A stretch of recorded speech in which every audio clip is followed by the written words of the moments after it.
ভালো বানিয়েছো, two good. তুমি কিন্তু সুদীপার মতো করলে। এই যে কাস্টার্ডটা আমরা সেট করতে দিয়ে দিয়েছি ফ্রিজে, এখন ওভারনাইট থাকবে, কালকে খাবো।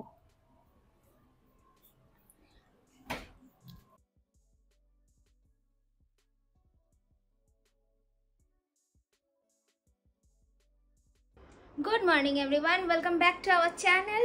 আজ ফ্রাইডে, কিন্তু ব্যাপারটা হচ্ছে প্রচুর কাজের চাপ, তার জন্য আজকে আমার একটুও উইকেন্ডের ফিলটা এক্ষুনি আসছে না। সকাল সকাল স্নান টান করে নিয়েছি, কিন্তু এখন বাজছে 11:45 থেকে একটা কল আছে, তো মাঝে আমি পুজো করব না নাম করব এগুলো কিছুই হবে না।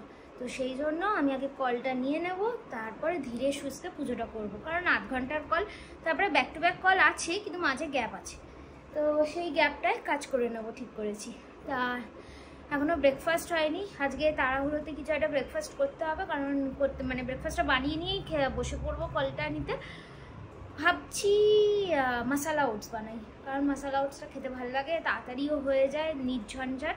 তো এই জন্য আজকে একটু প্ল্যান আছে, কিন্তু দুপুরে বেরোবো না, একদমই না, কারণ আজকের ওয়েদারে বলছে 42-43 হতে পারে, 41 কালকেও ছিল, কিন্তু 1 ডিগ্রিও অনেকটা ম্যাটার করে। আর এই দুপুরে তো কোনো প্ল্যান রাখাই উচিত না, আইদার তুমি যদি অফিস করতে হয় তো সকাল সকাল অফিস চলে যায়, একদম রাত্রিবেলা বেরো, আর না হলে পরে বিকেলে যাও, রাত্রি করে ফেরো, বা সকালে মর্নিং শিফট করো, যে কোনো একটা। আর যেহেতু কালকে বৃহস্পতিবার ছিল, আমার কিছু কেনাকাটা ছিল, কিন্তু এখানে মধ্যমগ্রামে বৃহস্পতিবার করে দোকান সব বন্ধ থাকে, ওদের সানডেটা ওপেন থাকে, বৃহস্পতিবার করে বন্ধ থাকে ম্যাক্সিমাম দোকান, এবার এক্সেপশনাল হয়েই থাকে, কিন্তু আমার যেগুলো দরকার সেগুলো হচ্ছে বৃহস্পতিবার দোকানটা বন্ধ। তাই জন্য বিকেলবেলা ইচ্ছা আছে বেরোনোর, আর একটু ইচ্ছা আছে আজকে কাস্টার্ড বানানোর।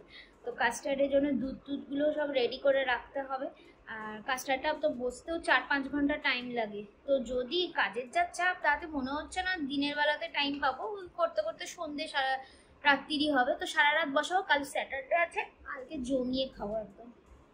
এখন 12টা বাজছে, এতক্ষণ ধরে কলটা চললো, ছিল 8 ঘন্টার, হয়ে গেল 1 ঘন্টার কল। যাই হোক, কলটা শেষ হয়েছে, এবার আমি ব্রেকফাস্ট করব, পুজো দেব, ঠাকুরের নাম করব, তারপরে আবার কাজ নিয়ে বসবো। দুপুরেও অনেক কল টল আছে, কাজ টাজ আছে প্রচুর, আজকে কাজের চাপ কেন জানি না, ফ্রাইডে হয়ে গেছে তাও এত কাজের চাপ, তো সেগুলো করবো, তারপরে নিচে লাঞ্চে যাব।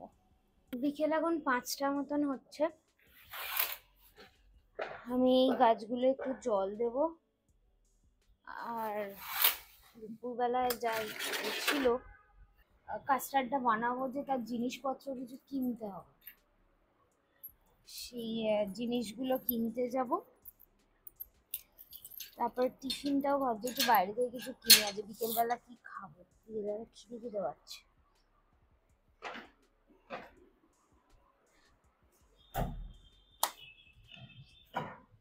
ও আমার লন্ঠন জবা একটা ফুটেছে, দেখাচ্ছি লন্ঠন জবাটা ফুটেছে, এই যে আর একজন এসে গেছে আমাদের, দেখাচ্ছি, সেও গাছে জল দেবে। এই গাছটা জবা গাছে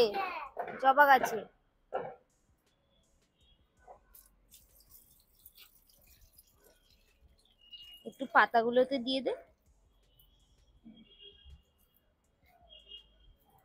তুই কি দেখেছিস লণ্ঠন জবাটা?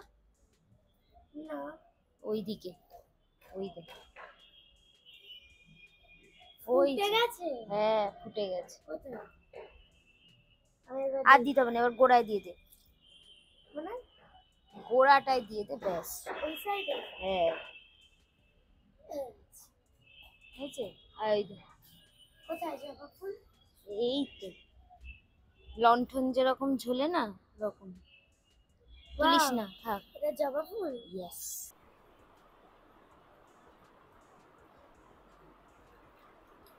শেষ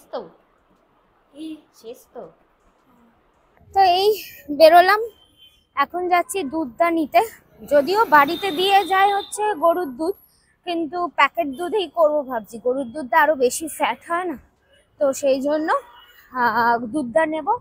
আর তার সাথে চিনিটা ভাবছি বাড়িতেই আছে, বাট মাপতে হবে আবার, দেখছি মেপে নেবো। তাহলে শুধু দুধটাই তাহলে নিয়ে নেবো, কারণ কাস্টার্ড পাউডার তো আমি কালকে আগের দিনই কিনে নিয়ে চলে এসেছিলাম। Good evening everyone. আর দেখতে একটু অদ্ভুত রকম লাগছে না? পুরি দিচ্ছি, ইচ্ছা করে ওড়াইনি যদিও।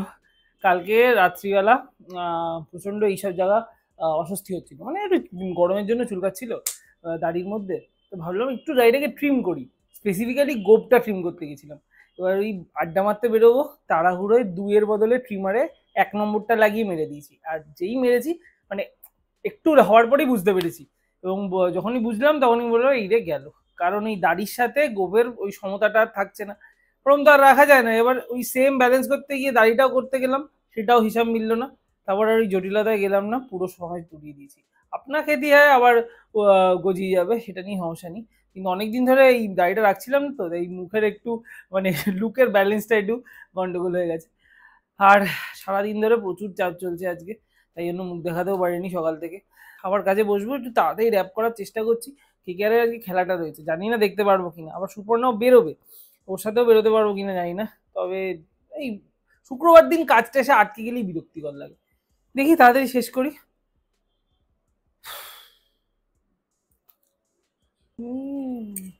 ভালো বানিয়েছো, টু গুড। তুমি কিন্তু সুদীপার মতো করলে।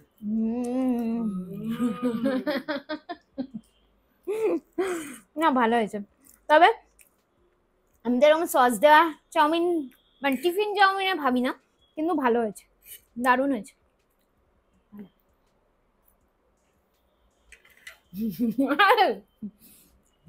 মোড় থেকে কয়েকটা জিনিস নেওয়ার ছিল, বাড়ির আর কি গ্রসারির জিনিস, তো সেগুলো নেওয়া হয়ে গেছে। এই মোড়টার থেকে নিয়েছি, কারণ স্টেশন রোডের ওদিকে যাচ্ছি তো সেই জন্য।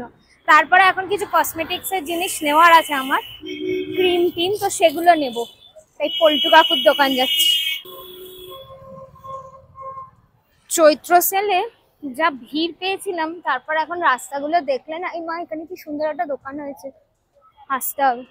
যা দোকান পেয়েছিলাম না, তারপর যা ভিড় পেয়েছিলাম, তারপরে আর এই রাস্তাগুলো মনে হয় পুরো ফাঁকা ফাঁকা, মানে লোকই নেই মনে হচ্ছে। যদিও গরম যা, তাতে লোক না থাকারই কথা, কিন্তু সন্ধ্যের দিকে তাও লোকজন বেরোচ্ছে। এখানে একটা ফুচকাওয়ালা বসে, খুব ভালো ফুচকা বিক্রি করে, নেই দেখছি। অবশ্য একা আছি, এখন খেতামও না, ক্যাব থাকলে খেতাম।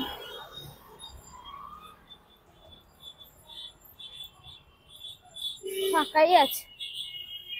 যাওয়ার সময় আবার রুটি কিনে নিয়ে যেতে হবে, গরমের মধ্যে আর রুটি করবো না, ভালো মাকে বলে দিয়েছি। জাস্ট বাড়িতে ঢুকলাম, আর বাড়ির হাওয়াটাই গরম, রাস্তায় তাও একটু ঠান্ডা হাওয়া দিচ্ছে। টোটো করে আসছিলাম যেমন ঠান্ডা ঠান্ডা হাওয়াটা লাগছিল, কিন্তু হেঁটে এই চৌমাথা থেকে বাড়ি অবধি হাঁটতে হাঁটতে গলগল করে ঘেমে গেছি। এবার একটু স্নান করব, ফ্রেশ হব, তারপরে যাব নিচে ডিনারটা করতে। রুটি কেনা হয়ে গেছে, আর ডিনারে দেখি কি আছে, হালকা ফুলকাই খাবো। আর ভাল লাগছে না, এই গরমের মধ্যে পারা যাচ্ছে না, তাই তো সব জানলা দরজা খুলে দিয়েছি। এখনো হাওয়া, মানে এই জায়গাটা অ্যাটলিস্ট একটু ঠান্ডা ঠান্ডা লাগছে, জানলা দরজাগুলো খুলে দিয়ে। না হলে এই ঘরগুলো না প্রচন্ড গরম হয়ে থাকে, প্রচন্ড, মানে এত গরম হয়ে থাকে দুপুরবেলাটা। এই যে হাওয়া দিচ্ছে এখন, ভালো লাগছে বেশ। আর এখন মশার ভয় পেলে চলবে না, ও মশা ফসা যা হবে হবে, জানলা দরজা খুলেই রাখতে হবে, নাহলে কোনো উপায় নেই। এই যে কাস্টার্ডটা আমরা সেট করতে দিয়ে দিয়েছি ফ্রিজে, এখন ওভারনাইট থাকবে, কালকে খাবো।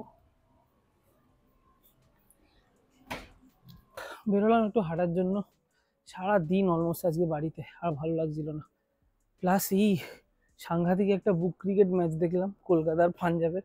ওই সেই ছোটোবেলায় পাতা ভাঁজ করে রেখে বুক ক্রিকেট খেলা হতো না, 6 আর 4 হবে খালি, পুরো ওই রকমের ম্যাচ। 261 করে একটা টিম হেরে যেতে আমি প্রথমবার দেখলাম। আর enormous hitting by Punjab, Kolkata both team. আর anyways Punjab did it better. যাই হোক, আজকের ভিডিওটা এখানেই শেষ করছি। কিছু ভালো লেগে থাকলে please do like, share and subscribe. দেখা হচ্ছে পরের ব্লগে। Happy weekend everyone.